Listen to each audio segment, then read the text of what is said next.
آج عمل کے جن رستوں پر چلنا ایک بندہ مومن کو اور طریقت کے، تصوف کے، معرفت کے رستے پر چلنے والے جن لوگوں کے لیے جن چیزوں کی ضرورت ہوتی ہے اور جو چیزیں انسان کی روحانی ترقی کو روک دیتی،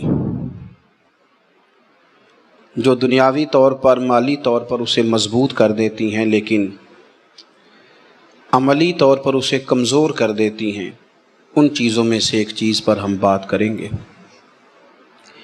انسان کا یہ مزاج ہے کہ وہ اپنے آپ کو اچھا بتاتا بھی ہے اور اچھا کہلاتا بھی ہے۔ روز بروز اس کے اندر یہ خواہش بڑھتی چلی جاتی ہے کہ لوگ مجھے اچھا کہیں، اچھا جانیں، میری تعریف ہو، خود پسندی میں مبتلا ہوتا جاتا ہے۔ کوئی شخص اگر بطور اصلاح بھی اس پر تنقید کر دے تو اس کو وہ بھی چیز پسند نہیں ہوتی، اور بہت ساری جگہوں سے، بہت سارے معاملات سے وہ اس لیے بھی رک جاتا ہے کہ وہاں چیزیں اس کی مرضی کے مطابق نہیں چل رہی۔ قرآن مجید نے انسان کی اس کمزوری کا ذکر کیا ہے اور سورہ نجم کے اندر ارشاد فرمایا کہ فَلَا تُزَكُّوا أَنفُسَكُمْ، فرمایا اپنے آپ کو ستھرا بنا کر پیش نہ کرو، اپنی زبان سے اپنے آپ کو ستھرا بنا کے پیش نہ کرو۔ وَهُوَ أَعْلَمُ بِمَنِ اتَّقَىٰ، اللہ خوب جانتا ہے تم میں سے پرہیزگار کون ہے۔ یہ قرآن مجید ہے، ان دو لفظوں میں وضاحت کر دی، تم نہ اپنے آپ کو پیش کرو۔ ہمارے ہاں ہر آدمی کا مزاج ہے، ہم اپنی خدمات بتاتے ہیں، اپنی خدمات گنواتے ہیں، اپنا تعارف کراتے ہیں، اپنے منہ سے اپنا آپ بتاتے ہیں۔ اس کا نقصان یہ ہوتا ہے، کمزوری یہ واقعہ ہوتی ہے کہ انسان اخلاقی طور پر اور روحانی طور پر کمزور ہو جاتا ہے۔ اس آدمی نے 5 سال کسی ادارے میں پڑھا لیا، وہ بھی بتا رہا ہے جی الحمدللہ 5 سال سے قرآن پاک پڑھا رہا ہوں۔ کس کو بتا رہے ہو؟ اگر تو اللہ کی رضا کے لیے یہ کام کیا تو پھر بتانے کی کیا ضرورت ہے؟ اللہ کریم تو جانتا ہے۔ میں نے وہاں 10 سال نوکری کی، دین کی، تو بتا کس کو رہے ہو؟ کس کو آپ یہ بات بتلا رہے ہیں؟ یہاں تو اپنا بتانے کا اتنا عجیب ذوق پیدا ہوا ہے کہ اپنے والد کو حج کرا کے لوگ دنیا کو بتا رہے ہوتے ہیں۔ میں نے اپنے ابا کو حج کرایا، بھئی ابا آپ کے تھے تو آپ نے حج کرانا تھا، کسی اور نے تھوڑی کرانا تھا۔ جب والد آپ کے تھے تو آپ کو ہی کرانا تھا۔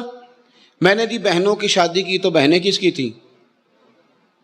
میں نے بھائی کے ساتھ مدد کری تو بھائی کس کا تھا؟ میں نے جی اپنے استاد کی بڑی خدمت کی، ان سے پیار کیا تو بھئی استاد بھی تو آپ کے تھے نا۔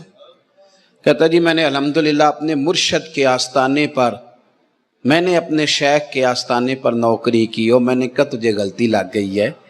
کسی نے کہا تھا حضرت انس بن مالک سے بڑے نصیبوں والے ہو، 10 سال ہو گئے حضور کی نوکری میں، فرمانے لگے یہ تو ان کی نظر ہے کہ رخ ان کا ادھر ہے، تو ان کی مہربانی ہے، میں کون ہوتا ہوں مطلب میں اور ان کی نوکری؟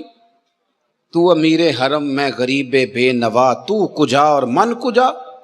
اپنا بتانا، اپنا آپ دکھانا، اپنے آپ کو ظاہر کرنا، اپنی تعریف پسند کرنا، مجھے مانو، مجھے کہو، مجھے گنو، میں خوبصورت زیادہ ہوں، میں پڑھا لکھا زیادہ ہوں۔ کچھ کو یہ بھی مسئلہ ہوتا ہے کہ میں سینئر زیادہ ہوں۔ بھئی آپ کیا بات کر رہے ہیں؟ یہ اللہ فرماتے ہیں تو اپنے آپ کو بنا کے پیش، دیکھیں نا کیسے خوبصورت لفظ ہے، فَلَا تُزَكُّوا أَنفُسَكُمْ، اپنے آپ کو ستھرا بنا کے پیش نہ کر۔ وَهُوَ أَعْلَمُ بِمَنِ اتَّقَىٰ، وہ خوب جانتا ہے تم میں سے متقی کون ہے۔ اسے بڑے بھولے بھالے، بڑے اللہ والے، ریاض آپ کو بس ہم ہی جانتے ہیں، یہ تو ہمیں پتہ ہے۔ تو اپنی زندگی میں یہ جو خواہش ہے نا بڑا ہونے کی، سیانہ ہونے کی، سمجھدار ہونے کی، یہ انسان کو کمزور کر دیتی۔ ہم تعارف ہی بڑا کراتے ہیں، ہمارا تعارف بہت زیادہ ہے، ہمارا ذکر بہت زیادہ ہے، ہم بہت بڑے ہیں، ہمیں مانو، ہمیں گنو، ہمیں شمار کرو، ہماری خدمات کو تسلیم کرو۔ ہمارے ہاں تذکرے کیے جاتے ہیں، باتیں کی جاتی ہیں۔ میرے رسول کریم صلی اللہ تعالیٰ علیہ وآلہ وسلم، ایک حدیث ہے اور میرا خیال ہے کہ یہ حدیث ہمیں بتائے گی کہ وہ جو ہمارے اندر ادھیڑ پدیڑ ہے نا، وہ جو مد و جزر ہے، وہ جو دل لگتا نہیں، کہیں ٹھہرتا نہیں، وہ جو نماز میں طبیعت جمتی نہیں، وہ جو قرار ملتا نہیں، وہ جو سکون آتا نہیں، تو یہ ایک حدیث بہت سارے ہمارے باطنی سوالوں کا جواب دے گی۔ رسول کریم صلی اللہ تعالی علیہ وسلم نے فرمایا، ایک کنز المال کی حدیث ہے، حضور فرمانے لگے مال اور مرتبے کی محبت، مال اور مرتبے کی محبت، یعنی پیسے کی محبت اور عزت کی محبت کہ میں بڑا ہو جاؤں، میں چاہا جاؤں۔ فرمایا مال اور مرتبے کی محبت مومن کے دل میں منافقت کو اس طرح اگاتی ہے جس طرح پانی سبزے کو اگاتا ہے۔ مومن منافقت کے راستے پہ چل پڑ، اللہ کرے لوگوں کو سمجھ آئے اس بات، اللہ کرے ہمیں سمجھ آئے۔ یہ تو مال کمانے نہیں نکلا اور یہ تو مرتبہ حاصل کرنے جب نکل پڑا ہے تو فرمایا تیرے اندر منافقت، پھر نہ حلال حرام کی تمیز رہ جائے گی، نہ اپنے بیگانے کی تمیز رہ جائے گی، کوئی پتہ ہی نہیں رہ جائے گا۔ پھر تو انسان بھیڑیوں کی طرح لوٹتا پھرے گا، کھاتا پھرے گا، دندناتا پھرے گا۔ میرے رسول کریم صلی اللہ تعالی علیہ وسلم نے بالوضاحت فرما دیا۔ حضور فرمانے لگے یاد رکھو اس محبت کو پنپنے نہ دینا، اس کے اندر زیادہ قوت نہ آنے دینا کہ تمہارے لیے مشکلات پیدا ہو جائیں، اس کو اتنا زیادہ بڑھوتری نہ دینے لا کہ پھر تمہارے لیے واپس لوٹنا مشکل ہو جائے۔ حبیب دو عالم نبی اکرم رسول رحمت صلی اللہ تعالی علیہ وآلہ وسلم نے فرمایا یہ مرتبے کی محبت، یہ چاہا جانا۔ بہت سارے مذہبی لوگوں میں روحانیت نہیں ہوتی، پگڑی بھی ہوتی ہے، دستار بھی ہوتی ہے، کتابوں کا علم بھی ہوتا ہے، روحانیت کا دور دور تک پتہ کیوں نہیں ہوتا؟ کیوں بھلا؟ اس لیے کہ پگڑی باندھ کے، کتاب یاد کر کے، سارا کچھ سمجھ کے خواہش ہوتی ہے کہ اب مجھے اسٹیج بھی ملے، اب مجھے تھوڑا سا اسٹیج بھی دیا جائے، مجھے عزت بھی دی جائے، چلو میرے آنے پہ 2 نعرے بھی لگا دیے جائیں۔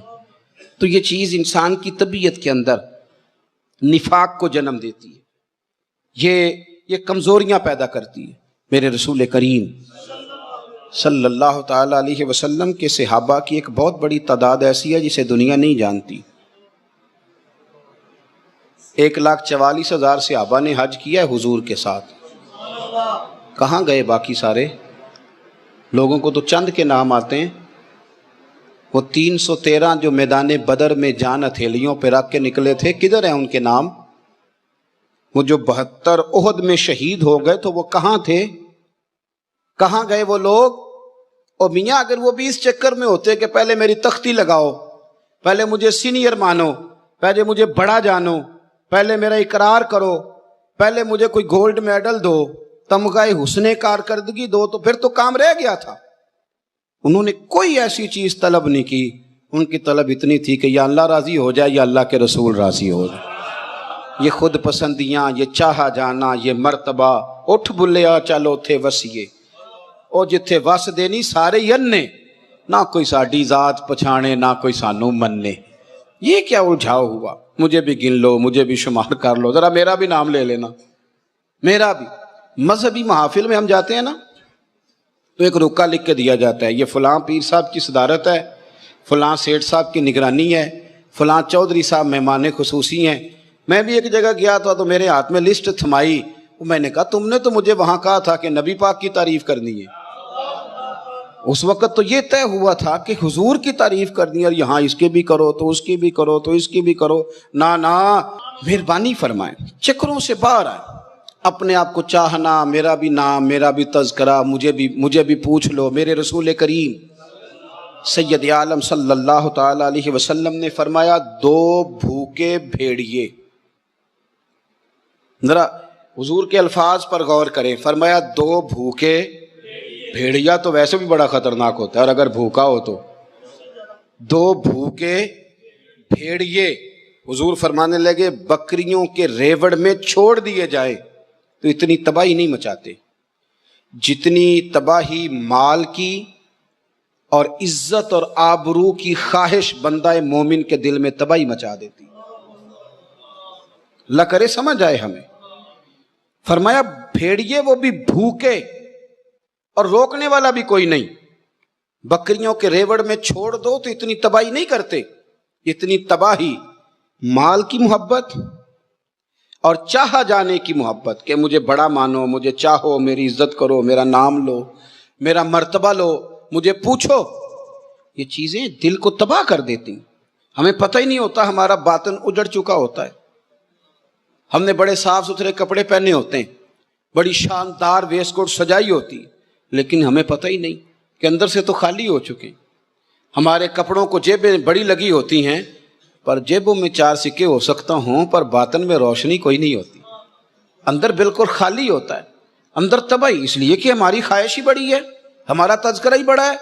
وہ ایک معمولی آدمی میری طرح کا، اچھے علماء کی بزرگوں کی بات نہیں کرتا، معمولی آدمی مسجد میں بچے پڑھاتا ہے صبح ناظرے کے، میری طرح کا، وہ بھی بتاتا ہے کہ جب میں نہیں تھا نا ادھر تو اس وقت 30 بچے تھے، جب سے میں آئے وسیع ہو گئے۔ تو میں کہتا ہوں کس کو بتا رہے ہو؟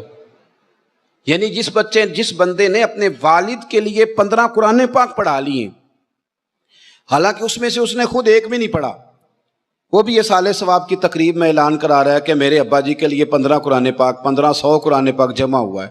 صاحب یہ دنیا کو بتانے کی چیزیں، اظہار کس بات کا، تذکرہ کس بات کا، نام کس بات کا، یہ ان چیزوں سے باہر آئیں۔ میرے رسول کریم سید عالم صلی اللہ تعالی علیہ وسلم نے ارشاد فرمایا کچھ لوگ ایسے ہوتے ہیں کہ ان کے کپڑے غبار آلود ہوتے ہیں، ان کے بالوں پہ مٹی پڑی ہوتی ہے، رب اشغاز اغبر، فرمایا ان کی حالت پرا گندہ ہوتی ہے، لیکن فرمایا لو اقسم علی اللہ لا ابرا، لوگ انہیں اپنے دروازوں سے دھتکار دیتے ہیں۔ پر یہ صحیح مسلم کی حدیث ہے، حضور فرماتے ہیں ان کی شان یہ ہے، کپڑوں پہ مٹی ہے، بالوں پہ گرد ہے، لوگ پاس نہیں بٹھاتے، پر ان کی شان یہ ہے کہ اگر وہ اللہ کو قسم دے دیں تو رب ان کی قسم بھی پوری کر دیتا ہے، اس لیے کہ وہ مخلص لوگ ہیں، وہ کسی کو 2 وقت روٹی کھلا کے 200 جگہ بتانے والے نہیں، وہ اپنا تذکرہ کرنے والے نہیں۔ اور میں آپ کو زندگی میں ایک تجربے کی بات بتاتا ہوں، جو اپنے آپ کو اللہ کے حضور جھکاتا جاتا ہے رب اسے عزتیں دیتا جاتا ہے۔ یہ عاجزی لفظوں سے نہیں ہوتی کہ میں تو فقیر آدمی ہوں، میں تو درویش آدمی ہوں، میں تو بڑا سادہ ہوں۔ بڑے اس طرح کے درویش دیکھیں جن کے لفظوں میں درویشی ہوتی ہے، مزاج میں تکبر ہوتا ہے، اور کچھ لوگ ایسے ہیں جو کپڑے بھی ستھرے پہنتے ہیں، پگڑی کا شملہ بھی اونچا رکھتے ہیں، لیکن اگر کبھی اپنی گردن جھکا کے دیکھیں تو وہ کہتے ہیں نا بھائی میں بدکار پرانا خادم، میں بدکار۔ ان کا یہ خیال ہوتا ہے، ان کی یہ سوچ ہوتی ہے، کسی جگہ بھی وہ اپنے اندر کسی جگہ کوئی عجب، کوئی تکبر، کوئی خود پسندی پیدا نہیں ہونے دیتے۔